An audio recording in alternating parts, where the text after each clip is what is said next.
Aceitei um serviço noturno para catalogar livros numa biblioteca antiga e desativada.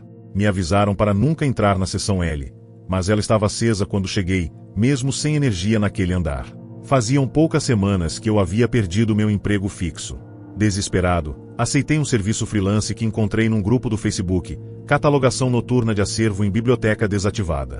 R$ 400 por turno. Sem pensar duas vezes, enviei meu currículo. A proposta parecia simples: trabalhar das 22 horas às 5 horas, reorganizando livros e digitalizando fichas antigas.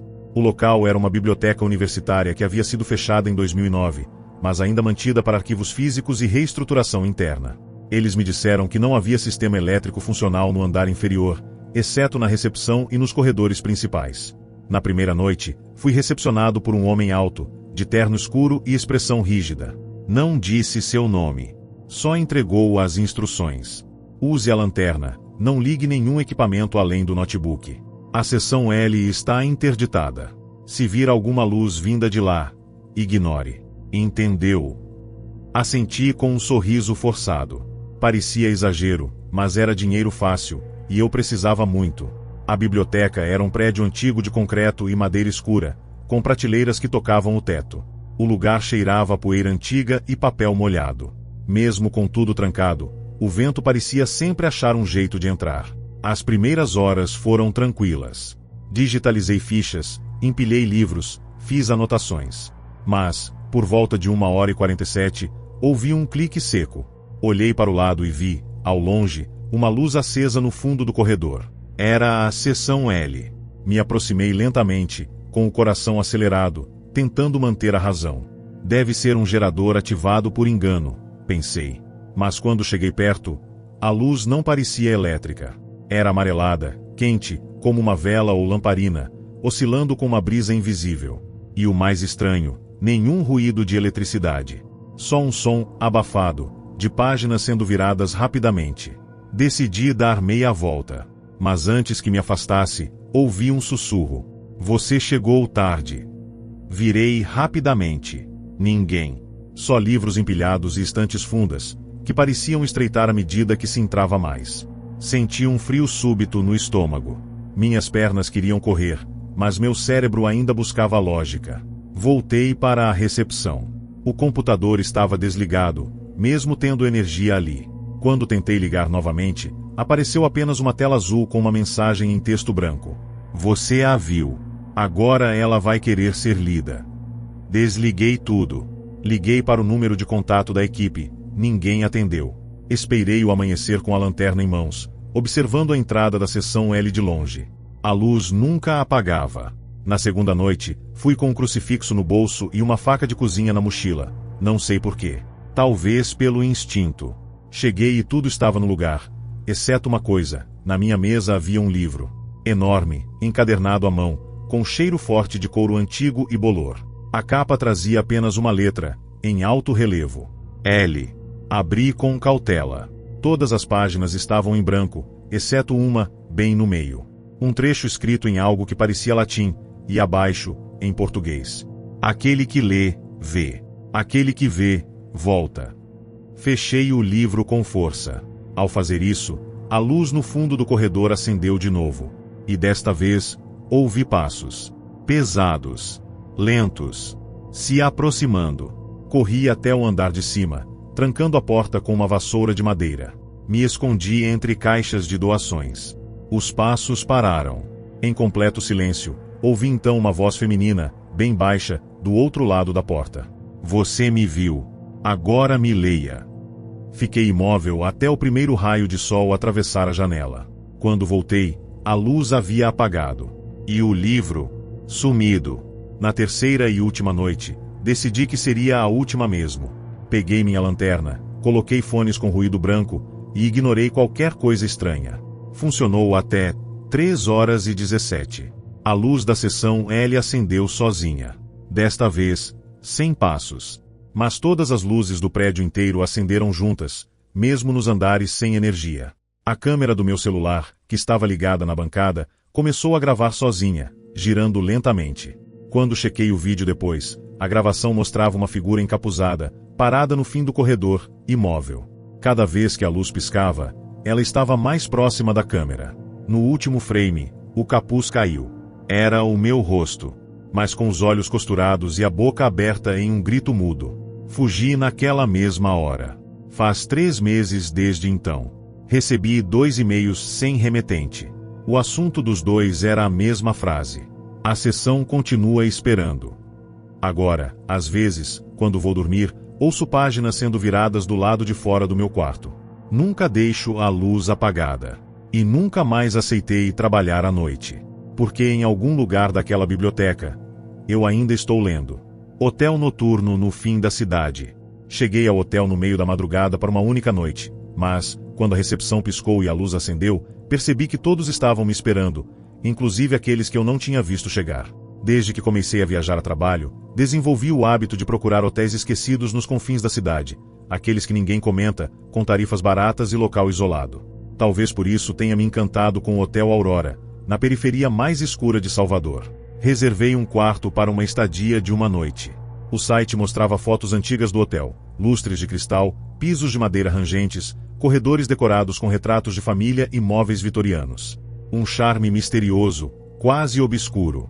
Paguei adiantado, e disseram que a recepção estava aberta 24 horas, mas apenas com controle remoto. Me enviaram uma chave mínima por e-mail, com instruções para todas as minhas necessidades. Cheguei lá por volta das 2h30 da madrugada. A fachada estava iluminada por lâmpadas fracas que piscavam ocasionalmente. Ao entrar, a recepção estava vazia, mas não havia silêncio, tinha um zumbido baixo, abafado, como se as paredes respirassem. A recepcionista, uma mulher de voz suave, rosto pálido e sem expressão, me recebeu com um aceno contido. No balcão, um livro de registro com apenas 4 nomes escritos, 2 casais. Eu fui o 5º. Ela entregou a chave e orientou. O hotel está quase vazio. Vocês devem ser os únicos hóspedes. Boa noite. Saí pensando como tudo parecia estranho. Os corredores pareciam longos demais. O ar tinha cheiro de mofo misturado com talha de madeira antiga. Fui até o quarto, fiz uma rápida inspeção, mas, como era tarde, deixei tudo e me preparei para dormir. Por volta das 4h da manhã, acordei com passos no corredor. Pisos de madeira rangendo em ritmo regular. Fui até a porta e olhei pela fresta. Nada. Apenas luz fraca e silêncio denso. Voltei para a cama, mas ouvi murmúrios, como se 2 pessoas estivessem conversando no corredor. Vozes indistintas, abafadas.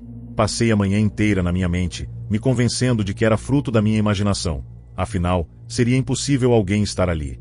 Quando desci para o café da manhã às 7h, encontrei uma mesa posta para 4 pessoas. A recepcionista apareceu com pratos e cafés. Estranhei. Achei que era o único hóspede. Ela apenas sorriu e respondeu: "Não, senhor. Aqui tem sido 4. Sempre houve 4. A mesa é para 3, e você?" Fui até a lista de nomes na recepção. Os 2 casais que haviam feito check-in comigo na verdade já haviam feito check-out antes da meia-noite segundo o sistema, estavam embora antes que eu chegasse. Passei o dia inteiro inquieto. Pesquisei o endereço na internet, tentei achar avaliações mais recentes, mas só vi comentários antigos falando sobre o hotel dos últimos hóspedes. À noite, voltei. Esta rotina se repetiu, os mesmos nomes. Os mesmos rostos aplaudidos apenas na minha mente. Meu quarto parecia observar minhas costas, quente por dentro, frio por fora. Na terceira noite, tudo piorou. Era quase 1h da madrugada quando recebi um recado preso à porta. Um bilhete com letra trêmula. Eles já saíram, mas não me cumprimentaram. Meu coração disparou. Saí do quarto com lanternas e fui até a recepção. A sala estava vazia, mas no balcão, o livro havia sido reaberto. Apenas 2 nomes agora, os quartos que eu sabia que estavam vazios. O meu, e um quarto sem número. Corri o dedo pela página. Ao lado de um quarto sem número, havia apenas 1h. 1h47. Girei para trás. Atrás de mim, na mesa do corredor, estava uma xícara de café fumegante, sozinha. Ao lado, 4 marcações de xícara, todas limpas. Marcas circulares como se 4 pessoas estivessem sentadas ali. O frio que senti foi instantâneo e profundo. Me recuei. A recepção apareceu atrás de mim, com a recepcionista parada atrás do balcão, barata, rígida como uma boneca de porcelana. Ela disse apenas: eles foram embora. Mas eles sempre vêm me ver. Eu corri. Desci o corredor. As luzes dos quartos 101, 102, 103 começaram a acender, uma a uma. Os quadros nas paredes pareciam ganhar figuras escuras, longilíneas, quase transparentes. Parecia que eles me observavam, disfarçados atrás das molduras, na dobra da cortina, no reflexo do abajur. Cheguei até a porta da saída. Empurrei com força. Tranquei. Ouvi passos do lado de fora. 4 batidas repentinas. Fazendo um ritmo exato. Toque. Toque. Tentei ignorar. Escolhi a recepção como abrigo. Quando amanheceu, empurrei a porta ferozmente 2 vezes. Ninguém. Abri, e do lado de fora, estavam as marcas de 4 pares de pés sujos, pisando no carpete antigo. Fugi do hotel no primeiro ônibus da manhã. Desde então, quando passo por hotéis antigos na estrada, vejo corredores que esticam e rumos que dobram demais. Nunca mais aceitei dormir em lugar desconhecido sem antes pesquisar sua história profundamente. Porque no Hotel Aurora, eu era o único presente, o único que podia vê-los. Mas e se alguém estivesse ali, olhando por mim? O hospital foi fechado em 2002, mas eu fiz plantão lá semana passada. Me mandaram cobrir o turno noturno em um hospital antigo que supostamente estava desativado. Mas quando cheguei, a luz da recepção estava acesa, e alguém já tinha assinado a folha de presença da madrugada. Sou técnico de enfermagem há 6 anos. Já trabalhei em UPA, clínica, hospital grande, mas nunca tive medo de plantões até aceitar um extra sugerido por um grupo de WhatsApp. Turno noturno em hospital psiquiátrico municipal, zona rural. R$700 por noite. Transporte incluso. A oferta era boa demais. Me candidatei, mesmo sem conhecer o local. Me disseram que o Hospital São Cristóvão, onde eu seria plantonista, estava funcionando com estrutura mínima, mantido pela prefeitura apenas para abrigar 2 pacientes crônicos em observação. Nada demais. O motorista chegou às 18 horas em ponto. O carro era da prefeitura, mas todo desbotado, com cheiro de couro velho e uma cruz azul na lateral. O motorista não falou nada a viagem toda, exceto uma única frase quando me deixou no portão. A porta da frente nunca tranca. Só feche por dentro. E não responda se chamarem do andar de cima. Achei estranho, claro, mas até então, encarei como superstição local. Médico é cético até demais. O hospital ficava isolado em meio a árvores densas e um mato que quase engolia o prédio. Uma construção enorme, antiga, daquelas que lembram sanatórios de filmes dos anos 80, blocos de tijolo encardido, janelas de ferro, grades grossas. O portão de entrada estava trancado com corrente, exceto por uma passagem lateral aberta. Entrei com minha lanterna de cabeça e logo senti o cheiro, forte, mofado, azedo. Uma mistura de álcool vencido, esgoto seco e pano úmido. O lugar estava escuro, exceto por uma única luz acesa na recepção. Lá dentro, vi uma prancheta com a folha de plantão da semana, todas preenchidas com letras tremidas, em caneta azul. A de hoje, já assinada. Turno, 19 horas às 7 horas, nome, assinado com garranchos. Mas eu era o único escalado naquela noite. Olhei em volta. Ninguém. Havia uma pequena saleta com uma cama improvisada, cadeira, frigobar desligado. Tudo com aspecto antigo, como se não tivesse sido usado há décadas. Havia armários trancados, paredes com manchas de umidade e o som. O silêncio era tão denso que parecia ter peso. Às 21 horas, revisei os 2 leitos ativos no andar térreo. Ambos vazios. Um prontuário estava aberto, datado de 2002, e registrava um paciente que, segundo a ficha, estava em estado catatônico persistente. Mas não havia ninguém no quarto. Nem cama. Só um colchão rasgado no chão. Às 23 horas e 17, enquanto checava a sala de medicamentos, ouvi o som de um interfone. Um toque seco, vibrante, que ecoou por todo o corredor. Corri até a mesa da recepção, mas não havia nenhum telefone ligado. O som parecia vir do alto-falante embutido no teto. Do sistema de chamada antigo. Logo depois, uma voz feminina, rouca, sussurrou através do sistema. Quarto 212. Precisa de ajuda. O 212 era no andar de cima. Justamente de onde me orientaram a não subir. Fiquei imóvel por quase 1 minuto. Era impossível alguém estar lá.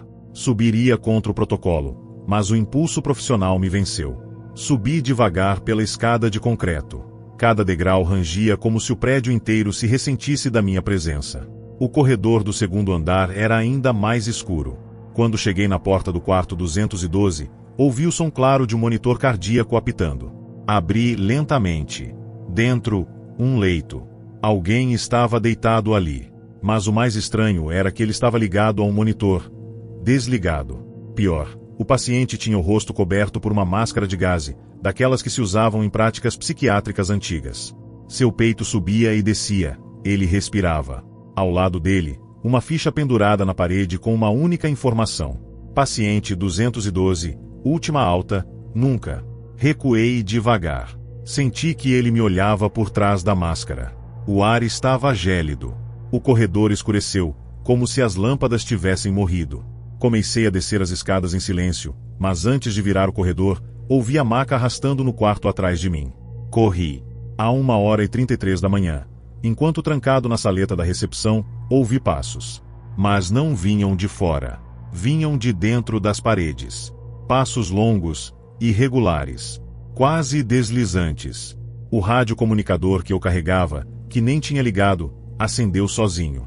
E uma voz masculina, arrastada, sussurrou. Você ainda não viu a ala fechada.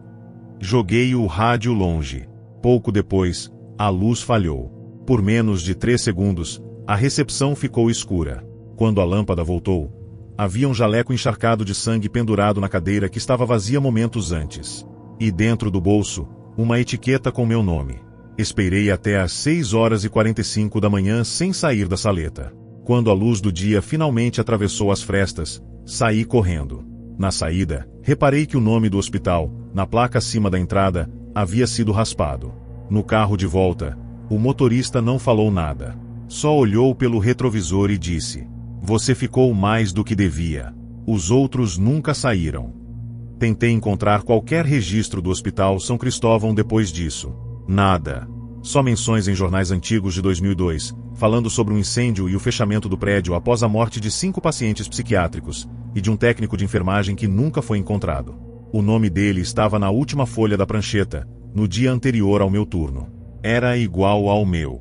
Desde então, toda vez que tento dormir, ouço a voz no interfone. Quarto 212. Ainda precisa de ajuda. Trabalhei na vigilância noturna de uma fábrica fechada há 20 anos, mas algo ainda funciona lá dentro. Fui contratado para vigiar uma fábrica desativada que só precisava de um olhar humano durante a madrugada. Mas entre 3 horas e 4 horas, uma das máquinas sempre ligava sozinha. O anúncio era direto. Vaga noturna para vigia. Local isolado. Sem movimentação, apenas controle de entrada. R$ 500 por turno. Dormida no local permitida. Na situação em que eu estava, parecia um presente. Cheguei no primeiro dia com lanterna, mochila e meu rádio velho. O endereço ficava na beira de uma estrada quase desativada, fora da cidade. A fábrica, chamada Indústria Melo e Filhos, estava fechada desde 2004, segundo o gerente com quem falei por telefone. Não tem nada funcionando lá dentro, ele disse. Só precisamos de presença humana para o seguro aceitar reabrir daqui a alguns meses. A entrada era enorme, com um portão de ferro aberto só o suficiente para uma pessoa passar. O pátio estava coberto de folhas secas e ferrugem. A fachada de tijolo vermelho parecia estar derretendo com o tempo. O interior era ainda mais sinistro. O som dos meus passos ecoava até sumir, e o cheiro era de graxa velha misturado com ferrugem úmida. Cabos pendiam do teto, ferramentas enferrujadas estavam largadas em bancadas, e uma linha de montagem completa ocupava o centro do galpão. Tudo imóvel, mas ainda de pé. No escritório da frente, havia uma salinha com uma mesa, uma cadeira quebrada e uma TV antiga desligada. Lá deixaram um colchonete velho, uma garrafa d'água lacrada e uma folha de instruções. 1. Trancar os portões às 22 horas. 2. Verificar corredores a cada 2 horas. 3. Jamais entre na sala de comando da linha 3. 4. Ignore qualquer barulho entre 3 horas e 4 horas. A princípio, achei que era algum tipo de piada, ou um truque para testar se eu era impressionável. Mas ainda assim, obedeci. O primeiro turno foi monótono. Ouvi apenas o vento entrando pelas frestas e alguns estalos de estrutura se acomodando. Às 2h59 da madrugada, eu estava cochilando quando escutei um barulho metálico. Algo pesado girando. Uma correia. Levantei rápido, Peguei a lanterna e saí do escritório. A linha de montagem estava ligada. Sozinha. Um dos rolos gigantes girava devagar, com um zumbido baixo. Nenhuma luz acesa. Nenhuma energia visível. Só o som da máquina funcionando, como se alguém tivesse religado tudo por baixo da terra. Parei, congelado. E então ouvi algo ainda mais assustador. Passos acima de mim. Olhei para o teto metálico e, por uma fresta, vi o vulto de alguém andando sobre as passarelas enferrujadas do mezanino. Um vulto alto, que parou exatamente em cima de mim. Então, a linha parou. Um clique seco. Silêncio. Voltei para o escritório com o coração disparado. A máquina voltou a parar sozinha às 4h02. Como se seguisse uma rotina. No segundo turno, levei uma câmera para gravar o funcionamento da linha. Queria provar que algo estava errado. Às 3h01, a máquina voltou a girar. Liguei a câmera, foquei na linha de montagem, e novamente ouvi os passos nas passarelas. Mas desta vez, não era só um vulto. Era uma sombra firme, com braços longos, que se movia entre as vigas de metal, como se estivesse repetindo uma tarefa antiga, movendo peças invisíveis. Observei sem piscar. A sombra parava, abaixava, voltava a andar. Aquilo parecia ensaiado. Algo programado. No dia seguinte, conferi a gravação. O vídeo captava o barulho da máquina, mas a linha não se movia na imagem. Nada funcionava. Só o som. Mas, aos 17 segundos, o vídeo parava de captar áudio e, no canto da tela, por 2 segundos, aparecia meu próprio rosto, olhando fixamente para a câmera, mesmo que eu estivesse por trás dela no momento da gravação. Apaguei tudo e quase pedi demissão. Na terceira noite, fui direto até a sala de comando da linha 3, aquela que as instruções diziam para não entrar. Estava trancada com uma corrente. Mas alguém havia deixado a chave em cima da porta. Entrei. A sala era apertada, com paredes cobertas por botões analógicos, painéis de vidro quebrado e anotações antigas. No centro, uma prancheta aberta com um turno anotado à mão, com o nome Carlos Mil assinado. O último registro era de 19 de setembro de 2004. A anotação dizia: Máquina 3 não responde aos comandos. Ativa sozinha às 3h da manhã. Chefe disse para ignorar, mas não posso. Algo está usando ela. Mais abaixo, em tinta escorrida, vi minha mão presa na esteira. Mas eu não estava lá. Foi quando percebi algo. Dentro do painel principal havia uma alavanca coberta por uma placa de aviso. Nunca puxe enquanto a esteira estiver rodando. Sem pensar, decidi esperar até o momento da ativação. Às 3h em ponto, a máquina acordou. Girei a alavanca. A linha parou. O barulho cessou, e por um segundo, tudo ficou em silêncio absoluto. Mas então, ouvi algo vindo do fundo do galpão, como corrente se arrastando, e um lamento humano. Baixo, mas próximo. Corri até a entrada da linha 3. A esteira estava parada, mas tinha marcas frescas de mãos na graxa seca. E uma das ferramentas da bancada estava fora do lugar, pingando algo escuro. Voltei para o escritório tremendo. Fechei a porta, empurrei a mesa contra ela e fiquei lá até o amanhecer. Nunca voltei para mais um turno. Uma semana depois, recebi uma carta anônima, deixada na portaria da minha casa. Sem remetente. Dentro, só uma folha escrita à mão. Você desligou. Mas ela acorda mesmo assim. Carlos nunca saiu. E agora, alguém viu. Desde então, às 3h da manhã, mesmo na minha casa, ouço o som da correia metálica, como se a linha estivesse em funcionamento, no fundo da minha cabeça. E às vezes, vejo meu reflexo atrasado no espelho, com a mão cheia de graxa. Fui contratado para cuidar de uma igreja no interior, mas ainda estão fazendo missas lá dentro. Fiquei como caseiro em uma capela no interior enquanto o padre viajava. Só não me avisaram que a missa da madrugada nunca foi cancelada. O padre Joaquim precisava de alguém para cuidar da capela enquanto viajava por 2 semanas. É tranquilo, ele disse. Só ficar no alojamento, manter a igreja trancada e alimentar o cachorro. Pago adiantado. Interior tranquilo, sem barulho, sem pressa. Aceitei. A capela ficava no alto de um pequeno morro, cercada por pasto, e com apenas uma estradinha de terra estreita que levava até ela. Nada em volta, só mato, vento e céu. Uma construção simples, bancos de madeira escura, altar de pedra, vitrais de santos com olhos opacos, e um sino antigo preso a uma estrutura de ferro. Atrás da capela, havia um pequeno cômodo onde o padre dormia, uma cama simples, uma estante de livros, e uma mesinha com uma vela apagada e uma cruz entalhada em madeira. O lugar exalava calma, ou deveria. Mas desde a primeira noite, algo me incomodava. Não sei se foi o silêncio absoluto ou a sensação de que alguém estava sentado nos bancos, mesmo com a igreja vazia. No fim da primeira noite, por volta das 3h13, fui acordado pelo som do sino. 3 badaladas lentas. Levantei num pulo. Não havia vento. Nenhuma tempestade. Saí com a lanterna e procurei por todo o terreno. Nada. Mas, quando entrei na capela, os bancos estavam diferentes. Não lembrava de ter deixado a primeira fileira tão próxima do altar. E havia marcas de pés descalços no chão, como se alguém tivesse caminhado sobre o pó. Pegadas pequenas, como de uma criança. Voltei pro quarto assustado, trancando a porta com o cadeado velho que encontrei no armário. Passei o resto da noite com a vela acesa. No segundo dia, fiz algo que talvez tenha sido erro. Decidi investigar a sacristia. O lugar estava trancado. Peguei a chave do armário do padre, onde havia um pequeno molho com um bilhete escrito: "Não usar à noite". Mesmo assim, esperei o dia clarear e abri. A sacristia era apertada, com cheiro de cera derretida e livros úmidos. Mas o que me gelou o sangue foi encontrar, em uma estante baixa, um caderno de registros, com datas e anotações feitas à mão. Coisas como 2303, ele voltou no meio da missa. 0404, as crianças sentam sempre no mesmo lugar. 1204, se eu olhar nos olhos do terceiro banco, a missa não termina.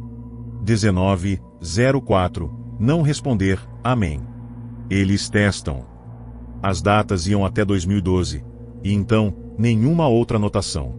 No verso da última página, uma frase escrita em vermelho: "A missa é para eles.